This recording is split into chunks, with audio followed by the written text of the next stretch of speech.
Oh, hello, hello, everyone. Happy New Year.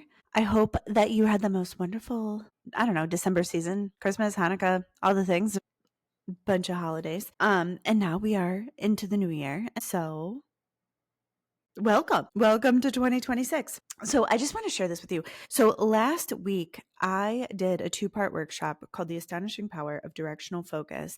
And it was so good. It was so good, in fact, that we're like turning this into like a little mini course. And so it's available. So you can check the show notes. But today I'm gonna just kind of start.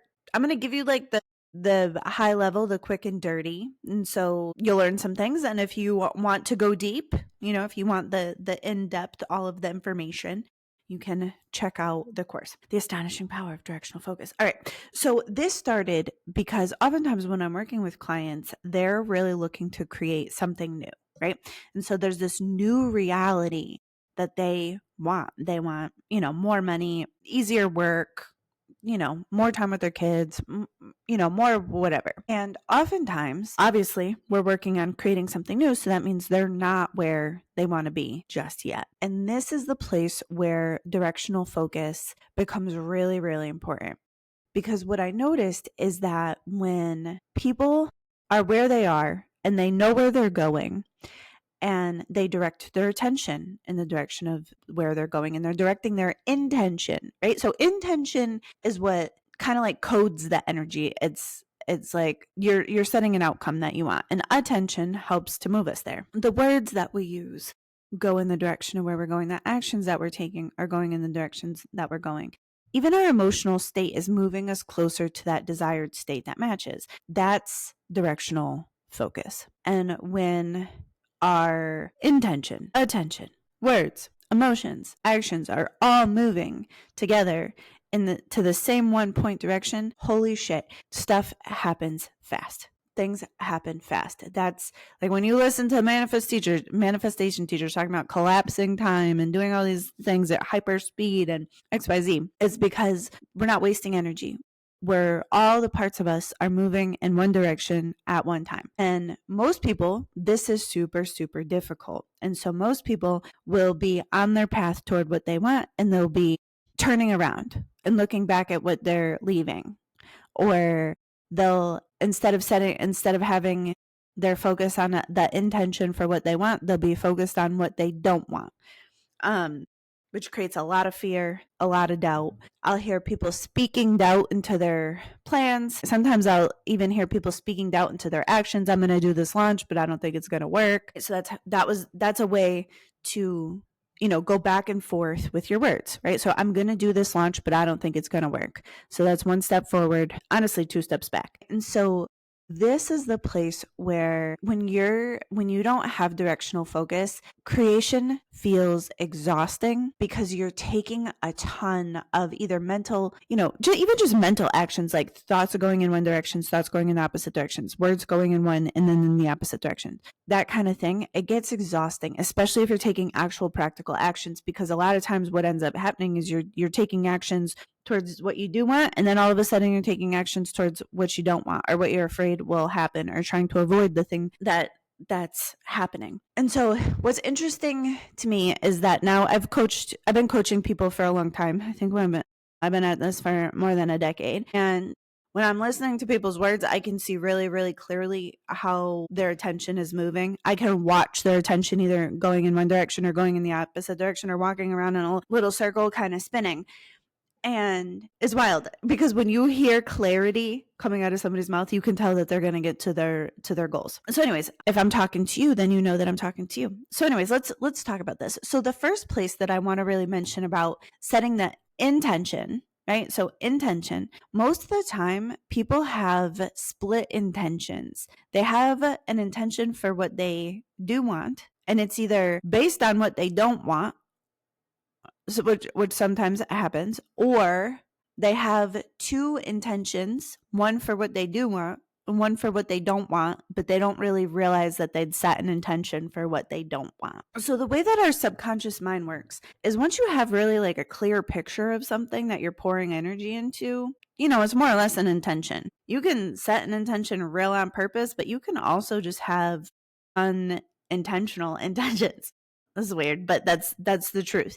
So let's just say, for example, you want a multi-million dollar business. And also we could say it's because I don't want to be poor, or I don't want to feel like a failure, or I don't want, whatever XYZ is. And so what's actually happened is I've set one intention for the thing that I do want, but I have multiple intentions for what I don't want. Now, when that happens, that creates what we would call as an attachment, right? Because that attachment, the more fear you have on the other side of your goal or the other side of your intention, the more clingy, the more desperate, the more attached essentially you're going to be, because that thing becomes so important to you because you have fear around these other things. Your intention was split and then your attention splits, right? So like, let's just say it's a money goal. So if I want to make a certain amount of money and I'm afraid I'm not going to make it, I'm afraid I'm not going to have enough, I'm afraid of these things. What's funny is fear is real tricksy, because once you think some thoughts of fear, your body tunes to the fear, right? Because your body's job is to keep you alive every single second of the day. Your body's job is to just stay alive. And so when you're thinking fearful thoughts, your body gets all worked up about it, because she's all just like, well, what do you mean we're not going to have money? Like, and she starts to get a little frantic, and then all of a sudden your energy collapses. So one of the first things that you can really start to play with around directional focus is starting to identify where are the places that my intention is split, and what are the things I don't want. And so like if I do want a ton of money, what don't I want? Because for the vast majority of people, that attachment is unconscious. You don't realize that you've set these unconscious intentions, and you don't realize that your attention is splitting, and that's why you go back and forth. And so if you have a goal that feels desperate, that feels clingy, that feels like you need it, that's a really good place to start to identify, oh, am I attached here? What's unconscious that's really dragging me to the other side? What's the thing that I don't want, that I'm putting my attention to? Then what I like to do with that is I like to just look at that thing up real close and just kind of come to terms with the fact that that might be a reality. And it's not that we're calling it in, it's that when you look at something close enough, you can neutralize it. And so this might sound something like this to you in your journal or in your mind. So let's say I'm afraid that I'm not going to have enough money, or maybe I'm never going to get a credit card debt or something like that. You could be like, all right, and will that kill me? Would I be okay? And you look at the different aspects of it, and you kind of just will admit to yourself the feelings around it. All right, well, if I didn't have enough money, I would feel humiliated, and that would suck. And would I be okay? Yeah, all right. And money's interesting because it's such a movable topic. So it's like, even if in a moment you don't have enough money, you could have more money in another moment. But looking at it and identifying where the split is, and then taking the teeth out of the split, is really going to be one of the first things that you want to do, because that gives you the power to see where the split is and what your attention is splitting to. And then this way you start to see, over here on this side is what I don't want, over here's what I do want. Then you can start to tell, well, which way is where are my thoughts going? Which way are my words going? Which way are my actions going? Because a lot of times when we have the split attention, we will unconsciously use our actions and our words towards avoiding what we don't want, which I do want to just mention is different than getting what you do want, right? So if I'm avoiding being broke, that is not the same thing as building a multi-7-figure business. It's just not the same thing. They're two different places in reality. And so this is the place where a lot of times there's unconscious intentions that are set, and that splits the intention, it splits the intention, and creates a lot of internal turmoil. So I hope this is useful for you. I hope you're kind of picking up what I'm putting down, and you can, if you're listening and just not watching, obviously I'm making a video too, but it's like, if you were to pick up your right hand and be like, oh, over here is the intention, and over here are counter intentions, right? And you can start to see, if you take a step back and you're not in it, you can start to see it. So for your journal, what I would start with is what I do want, and what don't I want in association with that. And then from there, you'll feel if there's a lot of fear, or if those things are creating a lot of doubt. If it's neutral, then there's no problem. You don't need to do anything with it. But if there's a lot of fear or doubt or heavy emotion around the counter intentions, the more charged emotionally that is, like the bigger the feelings that come up, the worse the split is going to be for you, right? So I'll just explain this for a long time. So my own personal relationship with money has been difficult because basically all of my childhood traumas and dramas, money played a really interesting role in all of that, starting from like the time that my parents got divorced when I was like in kindergarten. And so to me, scarcity, to me, like a lack of financial resources was so triggering in my body because to me, it meant so much more than just a financial shortfall somewhere. To me, it was like a loss of family, a loss of home, right? And so there was all of this really big physical responses to any kind of shortage and money. So what I did not realize until just like maybe like last year, 2024, is that what I was calling scarcity was triggering something else for me. It was triggering a sense of terror. And so that really big physical response was happening. And so when I would set my goals, the goals were always set from scarcity, right? Like not always, obviously I'm successful. My business has thrived. I've done a lot of good work, but oftentimes, like if I look back at my journal from like, 2014, 2015, before I started to really understand this, a lot of what was coming up for me is I would set my intention really just as an avoidance of this fear.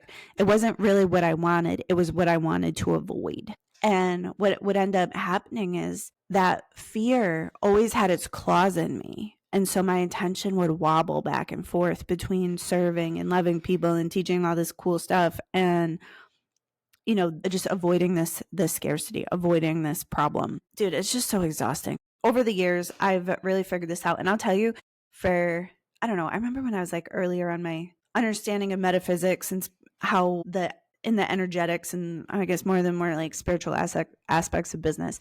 I remember when I was like really understanding that I was having a lot of attachment, and I was up like watching YouTube videos, and I found like one video that explained what attachment was, and I was like, okay, cool, confirmed, I feel attached about this.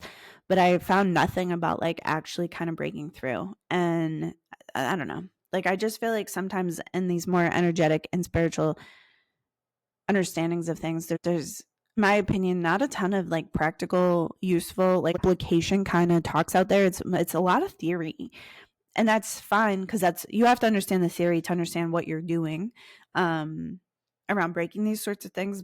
That theory didn't help me to break the attachment. Just because I understood it didn't help me to release, like that fear had its hooks in me, and I couldn't let that thing go. And so anyways, well, the thing that I did to learn to let it go was to really just face the fear. I'm like, all right, well, if my business fails, would I be okay?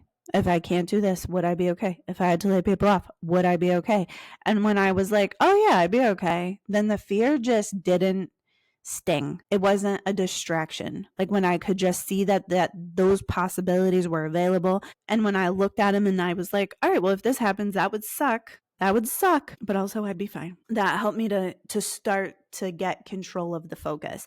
Because when that unconscious fear had its hooks in me, man, all the mental discipline in the world was just so exhausting because that fear was really running the show. So, all right. So this month we'll just be working on different aspects of directional focus, and that's what we'll be playing with for the month of January. And I think this is going to really help you to get a foundation for just goal setting about money, but really about everything, and hopefully help you to understand. What I would really love this for you is for when you could watch your mind or watch your words and just take a step back and just be like, oh, are these going in the direction that I want them to be going? Am I moving toward my goal, or am I moving toward what I don't want? Am I pouring energy into this reality that I want to be creating, or am I pouring my energy into this reality that I'm avoiding? That's a really, really big power move. So again, if you want to go deep on this topic, like I said, like the workshop that I taught was a little bit more than 2 hours, I think closer to 3. You can check the show notes. It's juicy and in depth, and there's processes and there's like tools and things that we're not going to get into on the podcast. I'll give you as much as I can here. All right. So I love you so much, and I'll talk to you next week. Bye, everybody.